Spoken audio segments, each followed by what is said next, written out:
João Fonseca ficou 24 dias sem competir.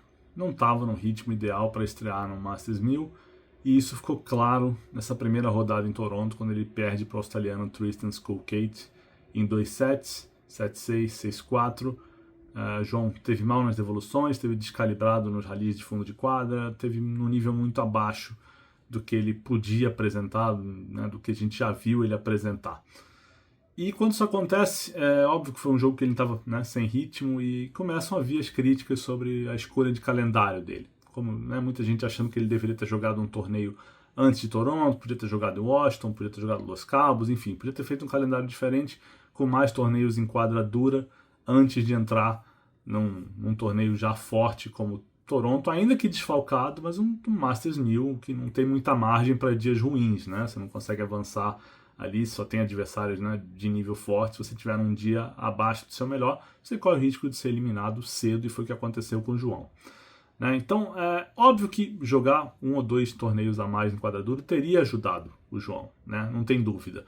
Ele chegaria com um ritmo melhor, mais afiado, mas foi essa a decisão da equipe dele.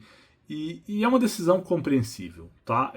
Eu entrei em contato com a equipe do João, falei, perguntei, e eu explico aqui por que agora que eles tomaram essa decisão.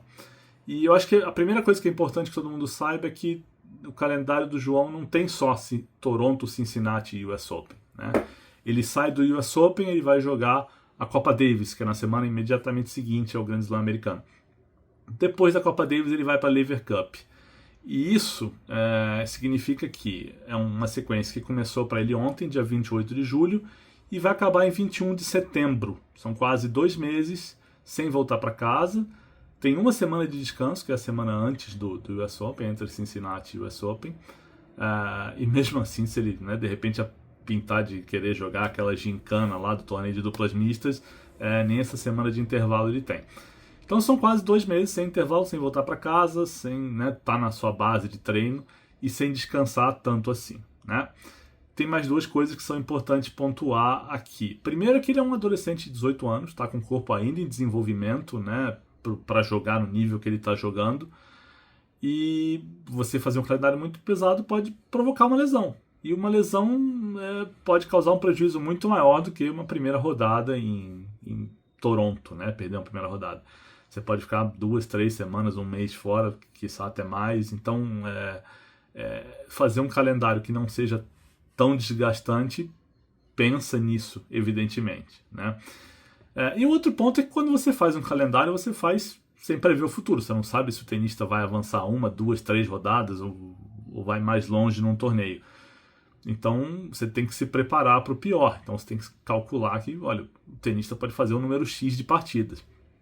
O lado ruim disso, sobretudo no Masters 1000, e nesse calendário que, né, todos os Masters agora tem pelo menos 10 dias de duração, o lado ruim é que se você perde na primeira semana, na primeira rodada, perdão, você corre o risco de ficar ali 7, 10 dias sem jogar. E é o que vai acontecer com o João até ele estrear em Cincinnati, né? Óbvio que prejudica, mas aí não tem muita opção, né? Agora, nessa dupla Toronto-Cincinnati, não tem espaço para você encaixar um torneio entre os dois, como, por exemplo, tinha, né, um Challenger ali entre Miami e Indian Wells no começo do ano. E o João sai de Indian Wells, joga um Challenger em Phoenix, é campeão desse Challenger e depois vai para Miami. Então, tinha essa brecha. Agora não tem, né? Agora resta ele treinar para chegar melhor em Cincinnati. Paciência. É um risco que se corre, mas é um risco necessário. Né? E aí volta aquela pergunta, mas ele podia ter jogado Washington, que era um 500, era mais fácil, podia ter vencido algumas partidas lá e tal. Podia, mas você pode adicionar uma semana, de repente 2, num período, né, numa sequência que já vai durar ali 2 meses, você acho que também aumenta consideravelmente o risco, né, dele ter um problema físico no meio dessa sequência aí. E uma sequência que, né, dependendo do timing de uma lesão, pode tirar ele de um Slam, pode tirar ele de uma Copa Davis, que são, né, eventos importantíssimos no calendário dele. Até a Lever Cup, que não é um evento que dá pontos no ranking, mas é um evento que dá uma evidência para ele, dá um destaque para ele. Ele vai estar, né, ali na elite, é um evento importante para um garoto de 18 anos. E eu acho que, sim, independentemente do que o que eu acho aqui, foi por isso que a equipe do João montou o calendário do jeito que montou, tá? E eu acho que assim, o que se comenta aí agora é muito parecido com o que se dizia ali no começo da temporada de Saibro, né? O João fica quase um mês sem jogar entre o Masters de Miami e o Masters de Madrid, e essas críticas aumentam um pouquinho, porque depois de Madrid ele toma a primeira rodada no Challenger de Estoril, ele toma a primeira rodada no Masters de Roma, eram 2 jogos ganháveis, e aí veio essa crítica de calendário, que ele não devia ter ficado ali um mês sem jogar e tal. Mas era uma situação parecida, só que, né, meio que invertida a questão do calendário. Porque o João, quando acaba Miami, acaba a sequência de quadradura, ele vinha numa sequência muito mais pesada que o resto do circuito. Porque ele começa a jogar ali em dezembro, quando ele ganha o Next Gen Finals. Na primeira semana de janeiro ele ganha um Challenger em Canberra. Vai pro Australian Open, ele ganha 3 jogos no quali, mais aquela vitória sobre o Rublev na primeira rodada. Depois é campeão em Buenos Aires. Aí faz Rio de Janeiro, Indian Wells, Phoenix, Miami. Então são 32 jogos num período que não dá nem 4 meses. Né? Se ele resolve esticar ali, não aumentaria o risco de lesão? Né? A gente está falando de um garoto de 18 anos, pelo amor de Deus. Né? O corpo dele não está pronto para esse nível de exigência ainda. Então, óbvio que aquilo a gente pode dizer que prejudicou o começo de temporada de Saibro do João, como prejudicou esse começo de temporada de quadradura agora. Sim, possivelmente sim. Mas qual é a outra opção? Né? É jogar mais 1 ou 2 torneios e correr um risco maior de uma lesão? Que naquela época era uma lesão que estava ali perto de Roland Garros, e que se é uma lesão séria pode tirar o cara de 2 slams, né? Roland Garros e o Wimbledon, que nem é tão longe assim de Roland Garros no calendário. Então acho que foi uma aposta que a equipe do João não quis fazer. Eu costumo falar que não existe calendário perfeito.